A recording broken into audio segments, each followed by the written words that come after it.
I was standing at the altar in my best suit, smiling like I'd won the lottery. The church was packed. My family sat in the front row, beaming with pride. Everything felt perfect. Then I saw her walking down the aisle in that white dress, and my heart stopped. This was it. This was the moment I'd been dreaming about for 3 years. I could barely breathe. The officiant began speaking. I wasn't really listening. I was just staring at her face, at the way she smiled at me. When he asked if anyone had objections, I remember thinking how lucky I was that nobody spoke up, and then she raised her hand. Everything froze. People gasped.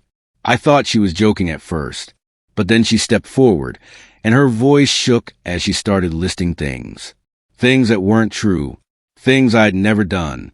She spoke with such confidence, such certainty, that for a moment, I actually doubted myself. Did I do this? Had I forgotten something? The crowd's faces changed in seconds. Sympathy replaced joy. Disgust replaced happiness. I wasn't the groom anymore. I was a criminal. She detailed everything perfectly. Bank records, messages, dates, names. She even mentioned specific amounts of money I supposedly stole. She talked about meetings I supposedly had. Her voice never wavered. She sounded like she was reading from a script she'd memorized 1,000 times. My parents looked at each other in shock. My mother's hand covered her mouth. I opened my mouth to speak, but nothing came out. I was too stunned, too betrayed, too confused. And the worst part? There was one name she mentioned. Someone I'd never even met. I'd never heard of this person in my entire life. How could she accuse me of something involving someone I didn't know? That's when it hit me. Something was very wrong here. The officiant stepped back. He wouldn't even look at me. Security appeared from nowhere and started walking toward me like I was dangerous. My best man's face went pale. He actually believed her. They all believed her. The crowd started murmuring, and their judgment was already written on their faces. She wasn't screaming or angry. She was calm. That scared me more than anything else. As she turned and walked away, something incredible happened. People started clapping. Slowly at first, then louder. They were applauding her courage. They were celebrating her for humiliating me in front of 300 people. I heard cameras clicking. Phones were recording everything. The moment that was supposed to be the best day of my life was becoming the worst nightmare I'd ever experienced. I stood frozen, completely alone on that altar. Nobody defended me. Nobody asked questions. They just accepted her story like it was gospel truth. A security guard gently touched my arm, and I realized I was being escorted out like a criminal. As I walked through the aisles, I saw disappointed faces. I saw angry faces. I saw people I'd known my whole life, and they looked at me like I was a stranger, like I was someone beneath them. That walk felt like it took an hour. My legs were shaking. My mind was spinning. How had this happened? Where had this come from? And most importantly, what was I going to do now? By the next morning, the story was everywhere. Not just with family. Everywhere. Social media exploded. News outlets picked it up. Wedding day betrayal. Bride exposes groom's lies read one headline. Another said, woman's courage stops fraudster at altar. I couldn't believe what I was reading. They'd made up details that she never even mentioned. They were painting me as some kind of con artist who'd been planning to steal from her. My job called me that afternoon. They said I was being placed on temporary leave while they investigated the allegations. Temporary leave meant I was done. Everyone knew it. My friends stopped answering my calls and texts. People I'd known for years suddenly didn't know me. My apartment building started feeling hostile. Neighbors who used to say hello now avoided looking at me. The legal fees started piling up immediately. I had to hire a lawyer just to defend myself against accusations I didn't understand. My savings started disappearing like water through a sieve. I moved to a cheaper place. Then a cheaper place after that. Within weeks, I'd lost everything. My job, my reputation, my dignity, and my money. A few days into this nightmare, I got a message from a stranger. The account was brand new. The profile picture was blank. The message said simply, "You don't know her at all." I almost deleted it, but something made me respond. The stranger sent me screenshots. They were partial and blurry, hard to read, suspicious, even, but they seemed to show conversations between her and someone else. I studied those screenshots for hours. They seemed staged somehow, too convenient. But why would someone go through the trouble of sending me fake evidence? Why would she lie so publicly if there was any chance of getting caught? The more I thought about it, the less sense it made. Then I noticed something that made my blood run cold. The time stamps on the documents didn't match the timeline she told the police. One message was supposedly sent before an event that hadn't happened yet. I started writing everything down. Times, dates, details. My hands were shaking as I worked. This was the first real crack in her story. Maybe I wasn't as finished as I thought. I decided not to defend myself online. No statements. No interviews on social media. No desperate pleas on YouTube. People called my silence an admission of guilt. They said I was too embarrassed to show my face. They said real innocent people would fight back immediately. But I knew better. Speaking too soon would make me look defensive and desperate, and that would only help her. So I waited. I watched. I gathered information quietly. I talked to my lawyer, but I didn't do interviews. I didn't go on podcast shows. I didn't trash talk her online. I just disappeared from public view and let people think what they wanted to think. It was the hardest thing I'd ever done. Every day I wanted to scream the truth. Every day I wanted to prove my innocence. But I held back. Meanwhile, her life was getting better. She landed sponsorships from major companies. She did interviews with famous podcasters. News shows called her a hero for having the courage to speak up. She became famous overnight. People sent her money on social media to help her recover from the trauma. She was making more money from this lie than she ever had in her entire life. And I was getting poorer and angrier every single day.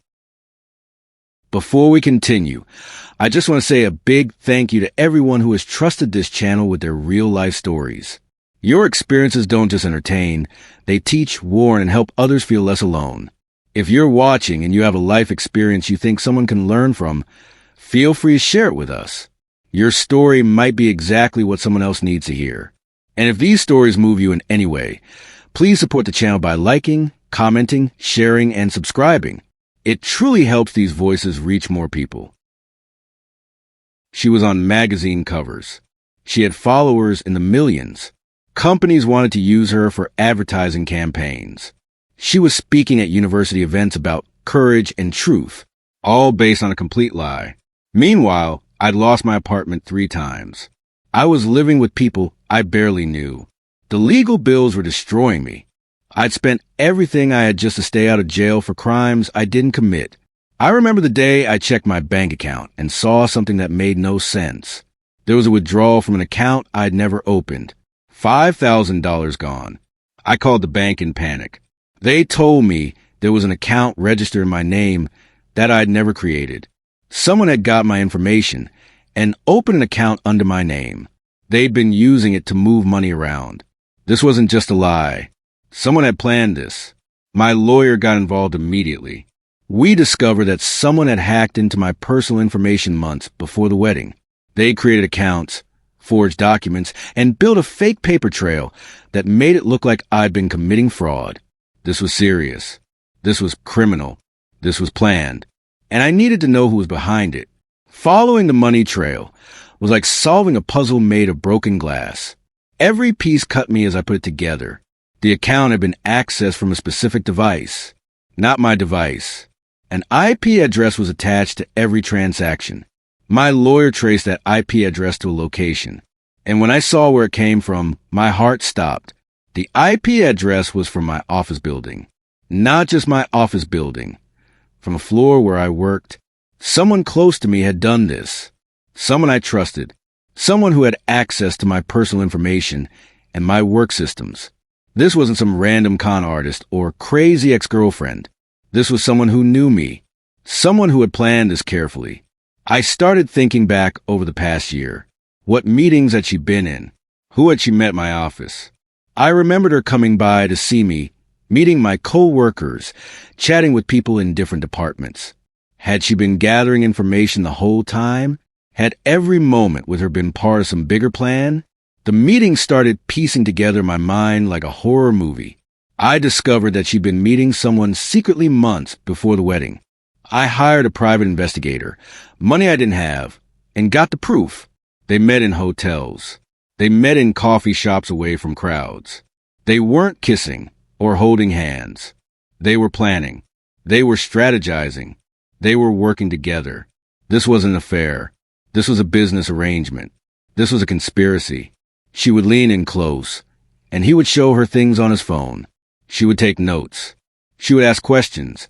This wasn't two people in love. This was two people executing a plan.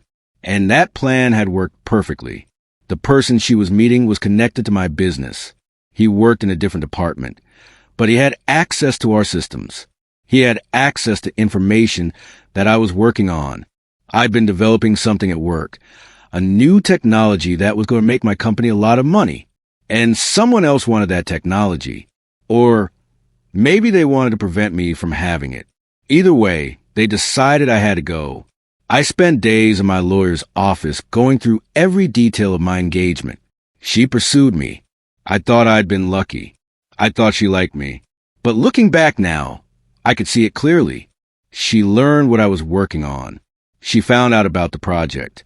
She wanted access to my information. And the easiest way to do that was to get close to me, to become my fiancé, to gain my trust completely. The engagement wasn't random. It was calculated. She probably spent months researching me before she even approached me at that bar where we met. Every date had been part of a strategy. Every conversation about work was gathering intelligence.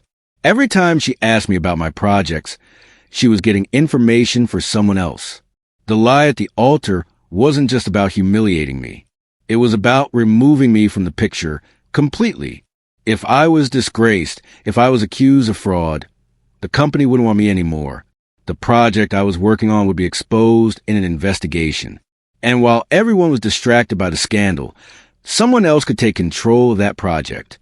Someone else could make millions from my ideas. That was the plan. My lawyer explained the strategy to me carefully.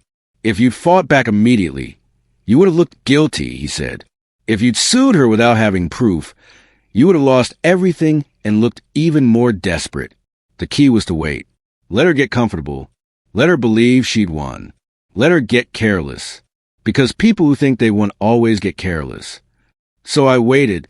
I suffered through months of humiliation and financial ruin. I watched her become famous and rich while I became invisible and poor. I swallowed my pride and my anger and my pain.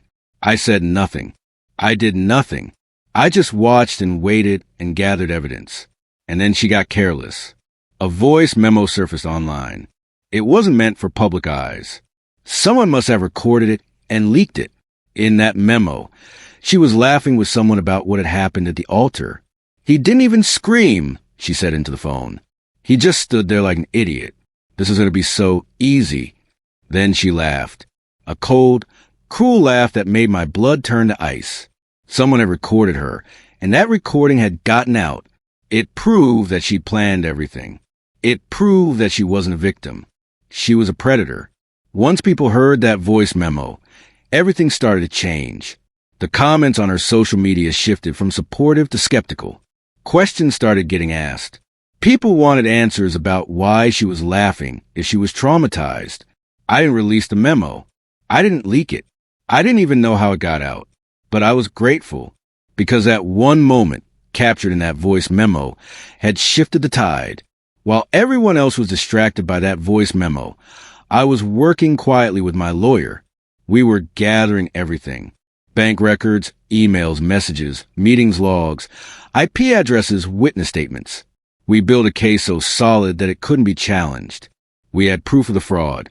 We had proof of the planning. We had proof of everything. I let her believe she'd won. I let her think I was broken and defeated. I let her get comfortable in her victory. She started doing fewer interviews. She stopped posting as much on social media. She thought she was past the danger zone. She thought she'd gotten away with everything. Then my phone rang. It was her. She was trying to be casual about it. "Hey, I just wanted to see how you were doing," she said. "I know things got crazy. I wanted to check in, see if you were okay. I almost laughed. Her voice was smooth and fake, like she was reading from a script, and I recorded every word. I'm doing fine, I said quietly, just taking things day by day. I'm sorry things went so wrong, she said, and then she made a mistake. She mentioned a specific detail about the fake bank account, a detail that only the person who created that account would know, a detail that she shouldn't have known anything about. She accidentally confirmed that she was involved in the fraud. I kept her talking. I asked her careful questions. She answered them, getting more comfortable as she talked. She thought she was manipulating me into forgiving her. She thought she was winning, but she was actually confessing. I handed everything to my lawyer.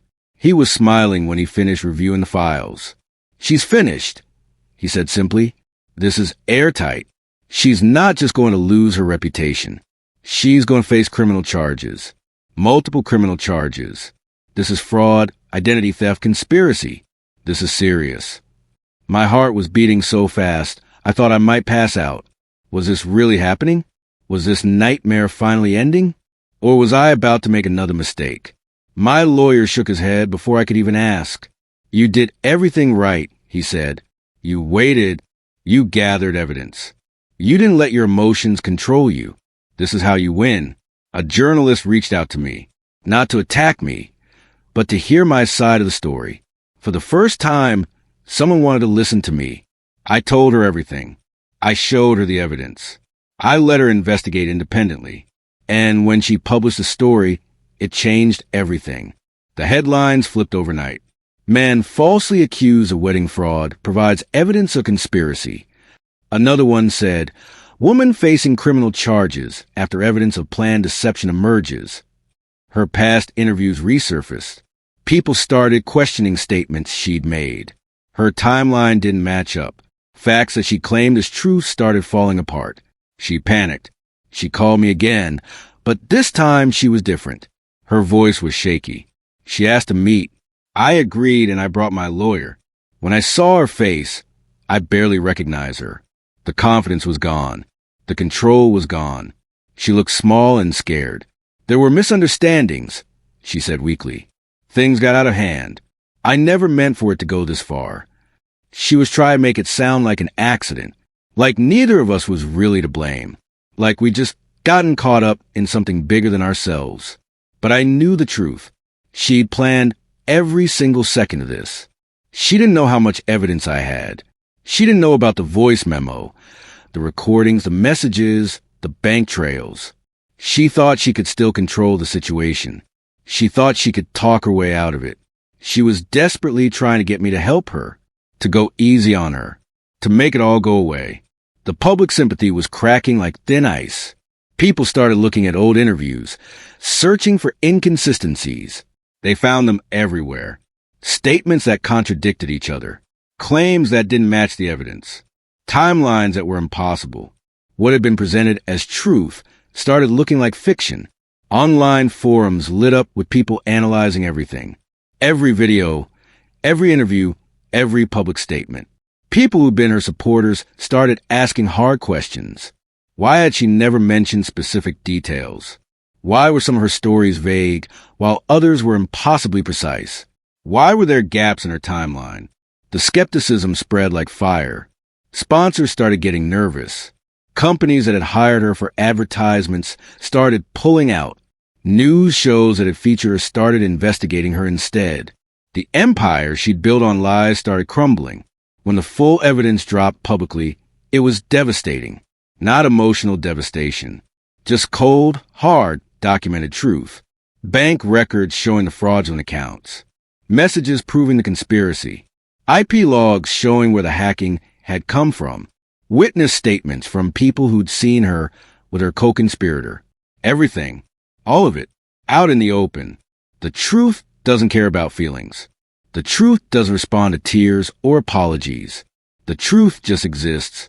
And once it exists publicly, it can't be undone. You can't unsee it. You can't unhear it. You can't go back to believing the lie once you know the truth. She vanished. Not literally. I mean, she disappeared from public view. She closed her social media accounts. She stopped doing interviews. She went underground.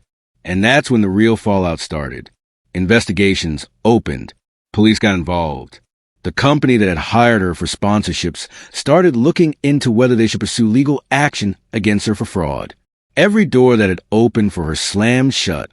The same crowd that had cheered for her at the altar, the same people who'd applauded her courage, the same people who'd sent her money and support, they turned on her completely. She went from hero to villain in the span of a news cycle. The pressure was immense. Then she showed up at my door. She looked broken, defeated, nothing like the confident woman who destroyed my life at the altar. She cried. She begged. She even knelt on my front steps like she was in a movie. "I'm scared," she said. Not sorry, not regretful. Scared. She was terrified of what was coming. The investigations, the charges, the trial, the prison time. She asked me to help her, to make it go away, to tell the authorities that I'd forgiven her, to say that we'd worked things out, to somehow stop the wheels that were already in motion. She was desperate and grasping at anything that might save her. I listened to her plead. I watched her cry. And I realized something important. I didn't feel angry anymore. I felt something else. I felt clear. I remembered standing at that altar. I remembered the silence. I remembered the applause. I remembered the humiliation and the loss and the fear. I remembered thinking my life was over. I'd lived through months of agony because of her choices. I'd suffered. I'd lost everything. And now she was asking me to save her. I opened my mouth to speak, but I stopped myself. I thought about what my lawyer had said about letting the truth do its work. I thought about how I'd waited and been patient and gathered evidence. I thought about how the truth had set me free. No, I said simply. I didn't destroy her. I didn't need to. The truth was already doing that. I just stepped aside and let justice finish its work. I didn't gloat. I didn't lecture her. I didn't say, "I told you so." I just closed the door. The legal process played out over months. The charges were serious. The evidence was overwhelming. She was convicted of fraud, identity theft, and conspiracy. She went to prison. The co-conspirator went to prison too. Everything she'd gained came back to me through settlements and lawsuits. I rebuilt my life quietly. No interviews. No book deals. No revenge stories posted online. I got my job back. They apologized for doubting me. I got new friends. I moved to a better place. I started working on new projects, better projects. I even got engaged again, but this time I was smarter. This time I was careful. Someone asked me once if I'd forgiven her. They wanted a neat ending. They wanted me to say something profound about forgiveness and healing, but I didn't answer. Some lies don't deserve closure. Some betrayals don't deserve forgiveness. Some people aren't worth the emotional energy. She stripped me naked at the altar, but the truth stripped her permanently. And that was justice enough. I walked away clothed in truth, and that was worth more than any revenge could ever be. If you were in my place, what would you have done? Share your thoughts in the comments, and if you have a story to tell, you're not alone here.